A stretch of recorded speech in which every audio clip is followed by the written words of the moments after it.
Khadijah bintu Khuwailid. Wafat 3 Hijriah. Khadijah binti Khuwailid adalah sebaik-baik wanita ahli surga. Ini sebagaimana sabda Rasulullah.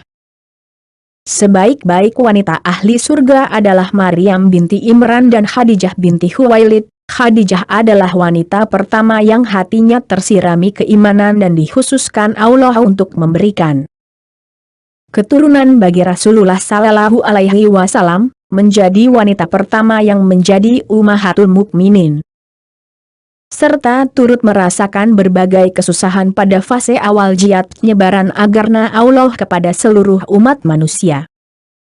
Khadijah adalah wanita yang hidup dan besar di lingkungan suku Quraisy dan lahir dari keluarga terhormat pada 15 tahun sebelum tahun gajah. Sehingga banyak pemuda Quraisy yang ingin mempersuntingnya. Sebelum menikah dengan Rasulullah, Khadijah pernah 2 kali menikah. Suami pertama Khadijah adalah Abu Halah At-Tamimi, yang wafat dengan meninggalkan kekayaan yang banyak, juga jaringan perniagaan yang luas dan berkembang. Pernikahan kedua Khadijah adalah dengan Atik bin Ais bin Makhzum, yang juga wafat dengan meninggalkan harta dan perniagaan. Dengan demikian, Khadijah menjadi orang terkaya di kalangan suku Quraisy. Wanita suci. Sayyidah Khadijah dikenal dengan julukan wanita suci sejak perkawinannya dengan Abu Halah dan Atik bin Ais karena keutamaan akhlak dan sifat terpujinya. Karena itu, tidak heran jika kalangan Quraisy memberikan penghargaan dan berupa penghormatan yang tinggi kepadanya. Kekayaan yang berlimpahlah yang menjadikan Khadijah tetap berdagang. Akan tetapi, Khadijah merasa tidak mungkin jika semua dilakukan tanpa bantuan orang lain. Tidak mungkin jika dia harus terjun langsung dalam berniaga dan bepergian membawa barang dagangan ke Yaman pada musim dingin dan ke Syam pada musim panas. Kondisi itulah yang menyebabkan Khadijah mulai mempekerjakan beberapa karyawan yang dapat menjaga amanah atas harta dan dagangannya. Untuk itu, para karyawannya menerima upah dan bagian keuntungan sesuai dengan kesepakatan. Walaupun pekerjaan itu cukup sulit, bermodalkan kemampuan intelektual dan kecemerlangan pikiran yang didukung oleh pengetahuan dasar tentang bisnis dan bekerja sama, Khadijah mampu menyeleksi orang-orang yang dapat diajak berbisnis. Itulah yang mengantarkan Khadijah menuju kesuksesan yang gemilang. Pemuda yang jujur. Khadijah memiliki seorang pegawai yang dapat dipercaya dan dikenal dengan nama Maisarah. Dia dikenal sebagai pemuda yang ikhlas dan berani, sehingga Khadijah pun berani melimpahkan tanggung jawab untuk pengangkatan pegawai baru yang akan mengiring dan menyiapkan kafilah, menentukan harga, dan memilih barang dagangan. Sebenarnya itu adalah pekerjaan berat, namun penugasan kepada Maisarah tidaklah sia-sia. Pemuda pemegang amanah. Kaum Quraisy tidak mengenal pemuda manapun yang wara, takwa, dan jujur selain Muhammad bin Abdullah, yang sejak usia 15 tahun telah diajak oleh Maisarah untuk menyertainya berdagang. Seperti biasanya, Maisarah menyertai Muhammad ke Syam untuk membawa dagangan Khadijah, karena memang keduanya telah sepakat untuk bekerja sama. Perniagaan mereka ketika itu memberikan keuntungan yang sangat banyak sehingga Maisarah kembali membawa keuntungan yang berlipat ganda. Maisarah mengatakan bahwa keuntungan yang mereka peroleh itu berkat Muhammad yang berniaga dengan penuh kejujuran. Maisarah menceritakan kejadian aneh selama melakukan perjalanan ke Syam dengan Muhammad. Selama perjalanan, dia melihat gulungan awan tebal yang senantiasa mengiringi Muhammad yang seolah-olah melindungi beliau dari sengatan matahari. Dia pun mendengar seorang rahib yang bernama Buhairah, yang mengatakan bahwa Muhammad adalah laki-laki yang akan menjadi nabi yang ditunggu-tunggu oleh orang Arab sebagaimana telah tertulis di dalam Taurat dan Injil. Cerita-cerita tentang Muhammad itu meresap ke dalam jiwa Khadijah, dan pada dasarnya Khadijah pun telah merasakan adanya kejujuran, amanah, dan cahaya yang senantiasa menerangi wajah Muhammad. Perasaan Khadijah itu menimbulkan kecenderungan terhadap Muhammad di dalam hati dan pikirannya, sehingga dia menemui anak pamannya, Warakah bin Naufal, yang dikenal dengan pengetahuannya tentang orang-orang terdahulu. Warakah mengatakan bahwa akan muncul nabi besar yang dinanti-nantikan manusia dan akan mengeluarkan manusia dari kegelapan menuju cahaya Allah. Penuturan Warakah itu menjadikan niat dan kecenderungan Khadijah terhadap Muhammad semakin bertambah, sehingga dia ingin menikah dengan Muhammad. Setelah itu dia mengutus Nafisah, saudara perempuan Yala bin Umayyah untuk meneliti lebih jauh tentang Muhammad, sehingga akhirnya Muhammad diminta menikahi dirinya. Ketika itu Khadijah berusia 40 tahun, namun dia adalah wanita dari golongan keluarga terhormat dan kaya raya, sehingga banyak pemuda Quraisy yang ingin menikahinya. Muhammad pun menyetujui permohonan Khadijah tersebut. Maka, dengan salah seorang pamannya, Muhammad pergi menemui paman Khadijah yang bernama Amru bin As'ad untuk meminang Khadijah, istri pertama Rasulullah. Allah menghendaki pernikahan hamba pilihannya itu dengan Khadijah. Ketika itu, usia Muhammad baru menginjak 25 tahun, sementara Khadijah 40 tahun. Walaupun usia mereka terpaut sangat jauh dan harta kekayaan mereka pun tidak sepadan, pernikahan mereka bukanlah pernikahan yang aneh. Karena Allah Subhanahu wa Ta'ala telah memberikan keberkahan dan kemuliaan kepada mereka. Khadijah adalah istri Nabi yang pertama dan menjadi istri satu-satunya sebelum dia meninggal. Allah menganugerahi Nabi Sallallahu Alaihi Wasallam melalui rahim Khadijah beberapa orang anak ketika dibutuhkan persatuan dan banyaknya keturunan. Dia telah memberikan cinta dan kasih sayang kepada Rasulullah Sallallahu Alaihi Wasallam. Pada saat-saat yang sulit dan tindak kekerasan dan kekejaman datang dari kerabat dekat. Bersama Khadijah, Rasulullah Sallallahu Alaihi Wasallam memperoleh persatuan yang baik serta rumah tangga yang tentram damai dan penuh cinta kasih. Setelah sekian lama beliau merasakan pahitnya menjadi anak yatim piatu dan miskin. Putra-putri Rasulullah Sallallahu Alaihi Wasallam. Khadijah melahirkan 2 orang anak laki-laki, yaitu Qasim dan Abdullah serta 4 orang anak perempuan, yaitu Zainab, Ruqayyah, Ummu Kultsum dan Fatimah. Seluruh putra dan putrinya lahir sebelum masa kenabian, kecuali Abdullah. Karena itulah, Abdullah kemudian dijuluki At-Tayyib, yang baik, dan At-Tahir, yang suci. Zainab banyak menyerupai ibunya. Setelah besar, Zainab dinikahkan dengan anak bibinya, Abu Las ibn Rabi. Pernikahan Zainab ini merupakan peristiwa pertama Rasulullah menikahkan putrinya, dan yang terakhir beliau menikahkan Ummu Kultsum dan Ruqayyah dengan 2 putra Abu Lahab, yaitu Atabah dan Utaibah. Ketika Nabi Sallallahu Alaihi Wasallam diutus menjadi Rasul, Fatimah Az-Zahra, putri bungsu beliau masih kecil. Selain mereka ada juga Zaid bin Haritsah yang sering disebut putra Muhammad. Semula, Zaid dibeli oleh Khadijah dari pasar Mekah yang kemudian dijadikan budaknya. Ketika Khadijah menikah dengan Muhammad, Khadijah memberikan Zaid kepada Muhammad sebagai hadiah. Rasulullah sangat mencintai Zaid karena dia memiliki sifat-sifat yang terpuji. Zaid pun sangat mencintai Rasulullah. Akan tetapi di tempat lain, ayah kandung Zaid selalu mencari anaknya dan akhirnya dia mendapat kabar bahwa Zaid berada di tempat Muhammad dan Khadijah. Dia mendatangi Rasulullah Sallallahu Alaihi Wasallam untuk memohon agar beliau mengembalikan Zaid kepadanya walaupun dia harus membayar mahal. Rasulullah Sallallahu Alaihi Wasallam memberikan kebebasan penuh kepada Zaid untuk memilih antara tetap tinggal bersamanya dan ikut bersama ayahnya. Zaid tetap memilih hidup bersama Rasulullah, sehingga dan sinilah kita dapat mengetahui sifat mulia Zaid. Agar pada kemudian hari nanti tidak menjadi masalah yang akan memberatkan ayahnya, Rasulullah Sallallahu Alaihi Wasallam. Dan Zaid bin Haritsah menuju halaman Ka'bah untuk mengumumkan kebebasan Zaid dan pengangkatan Zaid sebagai anak. Setelah itu, ayahnya merelakan anaknya dan merasa tenang. Dari situlah mengapa banyak yang menjuluki Zaid dengan sebutan Zaid bin Muhammad.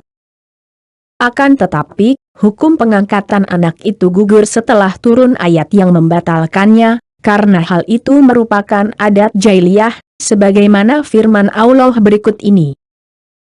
Jika kamu mengetahui bapak-bapak mereka, maka panggillah mereka sebagai saudara-saudaramu seagama dan maula-maulamu. Surat At-Taubah, ayat 5. Pada masa kenabian Muhammad Sallallahu Alaihi Wasallam, Muhammad bin Abdullah hidup berumah tangga dengan Khadijah binti Khuwailid dengan tenteram di bawah naungan akhlak mulia dan jiwa suci sang suami. Ketika itu, Rasulullah Sallallahu Alaihi Wasallam menjadi tempat mengadu orang-orang Quraisy dalam menyelesaikan perselisihan dan pertentangan yang terjadi di antara mereka. Hal itu menunjukkan betapa tinggi kedudukan Rasulullah di hadapan mereka pada masa prakenabian.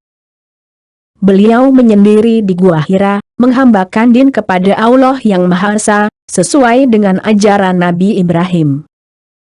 Khadijah sangat ikhlas dengan segala sesuatu yang dilakukan suaminya dan tidak khawatir selama ditinggal suaminya. Bahkan dia menjenguk serta menyiapkan makanan dan minuman selama beliau di dalam gua, karena dia yakin bahwa apapun yang dilakukan suaminya merupakan masalah penting yang akan mengubah dunia. Ketika itu, Nabi Muhammad berusia 40 tahun. Suatu ketika, seperti biasanya beliau menyendiri di Gua Hira waktu itu bulan Ramadan. Beliau sangat gemetar ketika mendengar suara gaib malaikat Jibril memanggil beliau. Malaikat Jibril menyuruh beliau membaca, namun beliau hanya menjawab, "Aku tidak dapat membaca." Akhirnya, malaikat Jibril mendekati dan mendekap beliau ke dadanya, seraya berkata, "Bacalah." Wahai Muhammad, ketika itu Muhammad sangat bingung dan ketakutan, seraya menjawab, "Aku tidak dapat membaca." Mendengar itu, malaikat Jibril mempererat dekapannya, dan berkata, "Bacalah dengan menyebut nama Tuhanmu yang menciptakan manusia dari segumpal darah. Bacalah dan Tuhanmu lah yang maha mulia. Dia mengajari manusia dengan perantaraan pena. Dia mengajarkan segala sesuatu yang belum mereka ketahui." Rasulullah Muhammad mengikuti bacaan tersebut. Keringat deras mengucur dari seluruh tubuhnya sehingga beliau kepayahan dan tidak menemukan jalan menuju rumah. Khadijah melihat beliau dalam keadaan terguncang seperti itu, kemudian memapahnya ke rumah, serta berusaha menghilangkan ketakutan dan kekhawatiran yang memenuhi dadanya. "Berilah aku selimut." Khadijah beberapa kali beliau meminta istrinya menyelimuti tubuhnya. Khadijah memberikan ketenteraman kepada Rasulullah dengan segala kelembutan dan kasih sayang sehingga beliau merasa tenteram dan aman. Beliau tidak langsung menceritakan kejadian yang menimpa dirinya kepada Khadijah karena khawatir Khadijah menganggapnya sebagai ilusi atau khayalan beliau belaka. Pribadi yang agung. Setelah rasa takut beliau hilang, Khadijah berupaya agar Rasulullah Sallallahu Alaihi Wasallam mengutarakan apa yang telah dialaminya, dan akhirnya beliau pun menceritakan peristiwa yang baru dialaminya. Khadijah mendengarkan cerita suaminya dengan penuh minat dan mempercayai semuanya, sehingga Rasulullah Sallallahu Alaihi Wasallam merasa bahwa istrinya pun menduga akan terjadinya hal-hal seperti itu. Sejak semula Khadijah telah yakin bahwa suaminya akan menerima amanat Allah yang maha besar untuk seluruh alam semesta. Kejadian tersebut merupakan awal kenabian dan tugas Muhammad menyampaikan amanat Allah kepada manusia.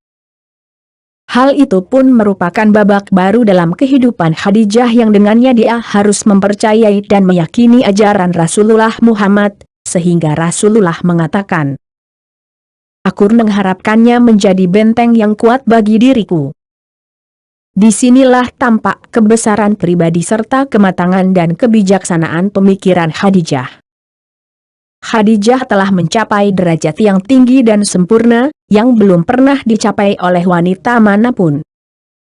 Dia telah berkata kepada Rasulullah Sallallahu Alaihi Wasallam, "Demi Allah, Allah tidak akan menyia-nyiakan renu engkau selalu menghubungkan silaturahim, berbicara benar, memikul beban orang lain, menolong orang papa, menghormati tamu, dan membantu meringankan derita dan musibah orang lain." Setelah Rasulullah merasa tenteram dan dapat tidur dengan tenang, Khadijah mendatangi anak pamannya, Warakah bin Naufal, yang tidak terpengaruhi tradisi jahiliyah. Khadijah menceritakan kejadian yang dialami suaminya. Mendengar cerita mengenai Rasulullah, Warakah berseru, "Maha mulia, maha mulia." Demi yang jiwa Warakah dalam genggamannya, "Kalau kau percaya pada ucapanku, maka apa yang dilihat Muhammad di Gua Hira itu merupakan suratan yang turun kepada Musa dan Isa sebelumnya. Dan Muhammad adalah Nabi akhir zaman, dan namanya tertulis dalam Taurat dan Injil." Mendengar kabar itu, Khadijah segera menemui suaminya, Rasulullah Sallallahu Alaihi Wasallam, dan menyampaikan apa yang dikatakan oleh Warakah. Awal masa jihad di jalan Allah. Khadijah meyakini seruan suaminya dan menganut agarna yang dibawanya sebelum diumumkan kepada masyarakat. Itulah langkah awal Khadijah dalam menyertai suaminya berjihad di jalan Allah dan turut menanggung pahit getirnya gangguan dalam menyebarkan agama Allah. Beberapa waktu kemudian Jibril kembali mendatangi Muhammad Sallallahu Alaihi Wasallam untuk membawa wahyu kedua dari Allah. "Hai orang yang berkemul, berselimut, bangunlah, lalu berilah peringatan dan Tuhanmu agungkanlah dan pakaianmu bersihkanlah, dan perbuatan dosa, menyembah berhala, tinggalkanlah. Dan janganlah kamu memberi, dengan maksud, memperoleh balasan, yang lebih banyak. Dan untuk memenuhi perintah Tuhanmu, bersabarlah." Surat Al-Mudatsir, ayat 1-7. Ayat di atas merupakan perintah bagi Rasulullah untuk mulai berdakwah kepada kalangan kerabat dekat dan ahlu bait beliau. Khadijah adalah orang pertama yang menyatakan beriman pada risalah Rasulullah Muhammad dan menyatakan kesediaannya menjadi pembela setia Nabi. Kemudian menyusul Ali bin Abi Thalib, anak paman Rasulullah yang sejak kecil diasuh dalam rumah tangga beliau. Ali bin Abi Thalib adalah orang pertama yang masuk Islam dari kalangan anak-anak, kemudian Zaid bin Haritsah, hamba sahaya Rasulullah yang ketika itu dijuluki Zaid bin Muhammad. Dari kalangan laki-laki dewasa, mulailah Abu Bakar masuk Islam, diikuti Utsman bin Affan, Abdurrahman bin Auf, Sa'ad bin Abi Waqqas, Az-Zubair ibnu Awam, Talha bin Ubaidillah, dan sahabat-sahabat lainnya. Mereka masuk menyatakan Islam secara sembunyi-sembunyi sehingga harus melaksanakan salat di pinggiran kota Mekah. Masa berdakwah terang-terangan. Setelah berdakwah secara sembunyi-sembunyi, turunlah perintah Allah kepada Rasulullah untuk memulai dakwah secara terang-terangan. Karena itu, datanglah beliau ke tengah-tengah umat seraya berseru lantang, "Allahu Akbar, Allahu Akbar, tiada Tuhan selain Allah, tiada sekutu baginya, Dia tidak melahirkan, juga tidak dilahirkan." Seruan beliau sangat aneh terdengar di telinga orang-orang Quraisy. Rasulullah Muhammad memanggil manusia untuk beribadah kepada Tuhan yang satu, bukanlah Ata, Uzza, Hubal, Manat, serta Tuhan-Tuhan lain yang memenuhi pelataran Ka'bah. Tentu saja mereka menolak, mencaci maki, bahkan tidak segan-segan menyiksa Rasulullah. Setiap jalan yang beliau lalui ditaburi kotoran hewan dan duri. Khadijah tampil mendampingi Rasulullah dengan penuh kasih sayang, cinta, dan kelembutan. Wajahnya senantiasa membiaskan keceriaan, dan bibirnya meluncur kata-kata jujur. Setiap kegundahan yang Rasulullah lontarkan atas perlakuan orang-orang Quraisy selalu didengarkan oleh Khadijah dengan penuh perhatian untuk kemudian dia memotivasi dan menguatkan hati Nabi Muhammad Sallallahu Alaihi Wasallam. Bersama Rasulullah, Khadijah turut menanggung kesulitan dan kesedihan, sehingga tidak jarang dia harus mengendapkan perasaan agar tidak terekspresikan pada muka dan mengganggu perasaan suaminya. Yang keluar adalah tutur kata yang lemah lembut sebagai penyejuk dan penawar hati.